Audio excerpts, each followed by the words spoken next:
Subscribe कीजिए कुंडलनी जागरण को और प्रेस कीजिए बेल आइकन को, जिससे कि आपको मिल सके हमारी लेटेस्ट वीडियो सबसे पहले। हृदय चक्र जो है उसमें 3 उसकी साइड है, एक तो लेफ्ट, एक राइट और एक बीच की। राइट साइड में श्री राम का स्थान है। श्री राम जो पिता तुल्य, जो कि बेनेवोलेंट किंग है, जो सॉक्रेटिस ने बताया ऐसे राजा जिनको सिवाय लोगों के हित के और कुछ सोचता नहीं। हित कैसे होगा, लोगों का ठीक कैसे होगा, उनका भला कैसे होगा।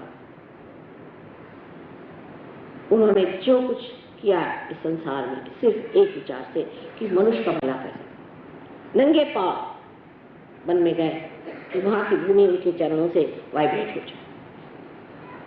सारा नाटक खेला, दुखदाई नाटक था। शरीर तो उनका था ही जो सहन करता था, लेकिन ये सारा नाटक उन्होंने खेला सिर्फ दिखाने के लिए कि एक आदर्श राजा कैसा होना चाहिए, एक आदर्श पिता कैसे होना चाहिए, एक आदर्श पुत्र कैसे होना चाहिए। ये आपका राइट हार्ट है।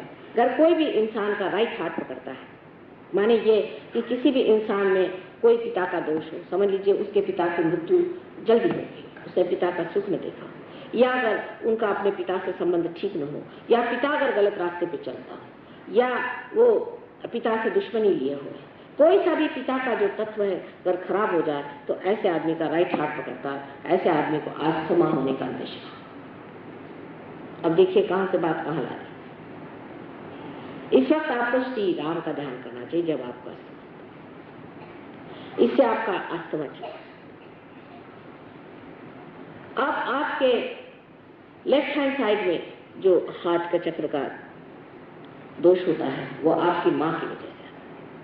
अगर आपकी माँ परमात्मा में विश्वास नहीं करती है, आपको गलत रास्ते पे ले जाती है, या जरूरत से ज्यादा आपको प्यार करके आपको खराब करती है, तो वो भी माँ बड़ी दोषी है।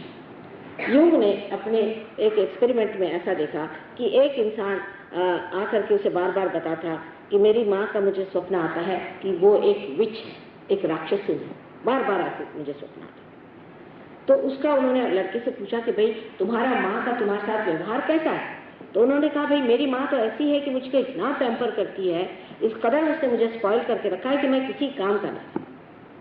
उनका ठीक है, इसका मतलब है तुम्हारी माँ जो विच है, जो तुम्हारी माँ राक्षसिन है, इसका स्वप्न तुम्हारे अचेतन से, अनकॉन्शियस से आ रहा है और तुमको बता रहा है कि संभल के रहो। एक आदमी बताता था कि मुझे अपने बेटे के बारे में ऐसा हमेशा सपना आता है कि वो सिंहासन पे बैठा है और उसके सामने मैं हमेशा नतमस्तक हूं। यूं ने पूछा कि तुम्हारा अपने लड़के से कैसा रिश्ता है। कहने मैंने दूसरी शादी कर ली, मैं उस लड़के की परवाह नहीं करता हूँ, उसको वो तो घर पे नौकर जैसा ही है, किसी काम का नहीं, और मुझे ऐसा सपना आता। अचेतन उसे बता रहा था कि तुम्हारा लड़का जो है वो सिंहासन में बैठने लायक है और तुम उसके नीचे खड़े हुए हो, उसको नतमस्तक तुम्हें रहना चाहिए, बजाय इसके कि उसका तुम छल करो और उसे तुम किसी तरह से इस तरह से व्यवहार करो जिससे वो नगण्य हो जाए। यही बात है कि माँ और बाप का बहुत बड़ा देना बच्चों को होता है। एक तो अपने देश में माँ बाप का इस कदर अपने बच्चों के प्रति स्वार्थ होता है, इतना ज्यादा स्वार्थ होता है कि आश्चर्य। इसी देश में पन्नाधाई जैसी औरतें हो गई, इसी देश में ऐसे लोग हो गए जिन्होंने अपने बच्चे देश के लिए कुर्बान कर दिए। हम खुद अपने बाप की बात कह सकते हैं कि जो हम लोगों को कुर्बान करने में एक क्षण भी न ठहरे और उसमें बड़ा अपने को गर्व समझते। और ऐसे हमने अनेक उनके मित्रों को देखा और अनेक लोगों को देखा उस उम्र के, जो अपने बच्चों से कहते हैं कि कुर्बान होगा देश। वो गया एक तरफ भगत सिंह का जमाना, और आज ये आया है कि मेरा बेटा, मेरी बेटी, मेरा मेरा मेरा। यहाँ पर भी जो बता रहे थे बात सही है कि आकर के मेरा बाप ऐसा, मेरी माँ ऐसी, मेरा बेटा ऐसा, मेरा ये। दूसरा एक्सट्रीम है इंग्लैंड में, जो मैंने आपसे कल बताया कि अपने बच्चों को ही मार डालता, काम सब। ये दो एक्सट्रीम के बीच में मनुष्य को रहना चाहिए। अपने बच्चों के प्रति भी आपका बड़ा भारी परम कर्तव्य है कि उनको खराब ना करें। उनको ये नहीं लगना चाहिए कि हमारे माँ बाप हमारे आदर्शों से छोड़ दें। लड़के हैं सिगरेट पीते हैं बचपन से, उनको बुरी आदतें लगती हैं, इसका कारण उनके माँ बाप और कोई नहीं। अगर लड़के बिगड़ते हैं तो माँ बाप उसके कारण। माँ बाप अगर उनके साथ रहें, उनके साथ घूमें फिरें, उनसे दोस्ती करें, उनसे इज्जत से पेश आए, तो बच्चे नहीं बिगड़ सकते।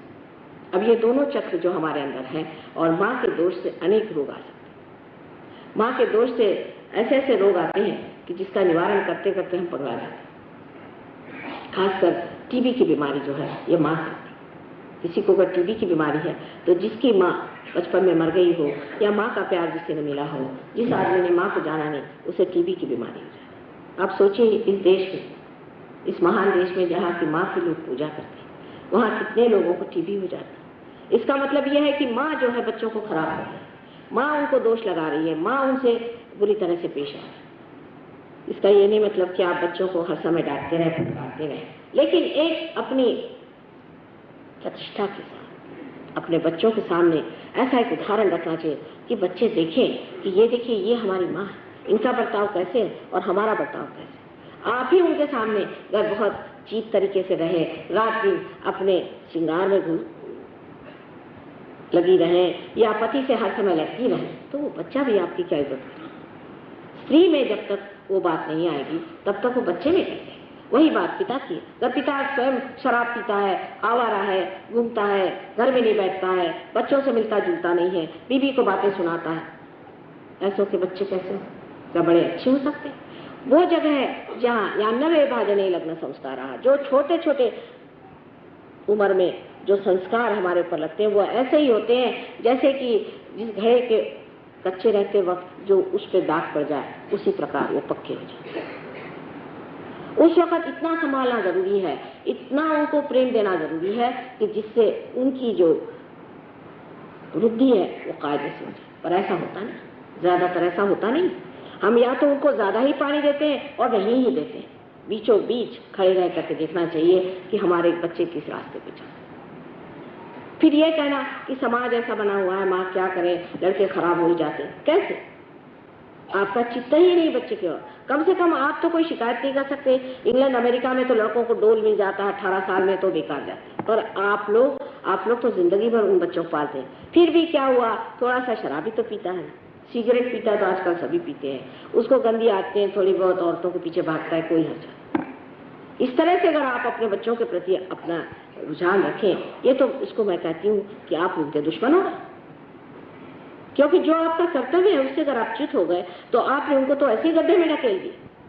यहाँ तक मैंने सुना है कुछ लोग जो अपने को बहुत अंग्रेज समझते हैं कि साहब मैं तो अपने बेटे के साथ बैठकर शराब पीता। क्या कहने आप? इस प्रकार की जिनकी मनोवृत्ति है, ऐसे लोग न जाने क्यों माँ बाप हो जाते हैं और होने पर भी उन बच्चों को रात दिन खराब किए जाते हैं।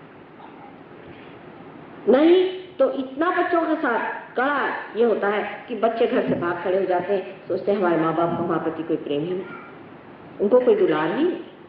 इसलिए मैं कहती हूँ कि आप सहयोग में अपने बच्चों को ले आए, पार होने के बाद हम देख लेंगे, उसके बाद बात और हो जाती है। पर पहले आप पार होइए। अगर माँ बाप की अकल खराब हो तो बच्चों को पार करा के भी क्या फायदा। वो तो गलत रास्ते अपने जो आप बच्चों को सिखाएंगे और हम उनको सही रास्ते सिखाएंगे तो कहेंगे हमारे बाप तो एक बात कहते हैं और माता जी दूसरी बात कहते हैं। हमारी लड़की है वो रियलाइज हो रहा है तो एक दिन कहती है कि नानी एक बात बताइए कि जो शेर होता है इसने पूर्व जन्म में कुछ खराब काम किया हो। मैंने कहा क्यों? क्योंकि उसके माँ बाप कहते हैं कि तुम इंसान को खाओ और उसको भगवान कहता मत खाओ, तो वो क्या करे? देखिए उसके सामने ये प्रश्न खड़ा होगा कि इससे पूर्व जन्म में कुछ बुरे कर्म करे होंगे, नहीं तो ये ऐसी माँ बाप से क्यों पैदा हुआ कि जो कहते हैं कि इंसान को खा लो। यही प्रश्न हमारे दिमाग में आना चाहिए कि आखिर ऐसा कौन सा हमने पूर्व जन्म में कर्म किया है कि जिसके कारण हम अपने बच्चों को ठीक रास्ते पर नहीं लगा सकते। ये दोनों चक्र ठीक हो जाने से आपकी माँ और बाप, ये दोनों स्थितियां जो है ठीक हो जाती। आप अगर बाप हैं तो आप बाप की दृष्टि से ठीक हो जाते हैं, अगर आप पुत्र हैं तो आप पुत्र की दृष्टि से ठीक हो जाते हैं, अगर आप माँ हैं तो आप माँ की दृष्टि से ठीक हो जाते हैं, और आप अगर माँ की बेटी है या पुत्र है तो उस तरह से ठीक हो जाते हैं। ये दोनों चक्र ठीक हो जाने से ही अपने देश के जो नवयुवक हैं ये संभलेंगे। आप जानते हैं कि हजारों लोग परदेश में हमारे शिष्य, इनके माँ बाप तो पागल ही लोग हैं अधिक।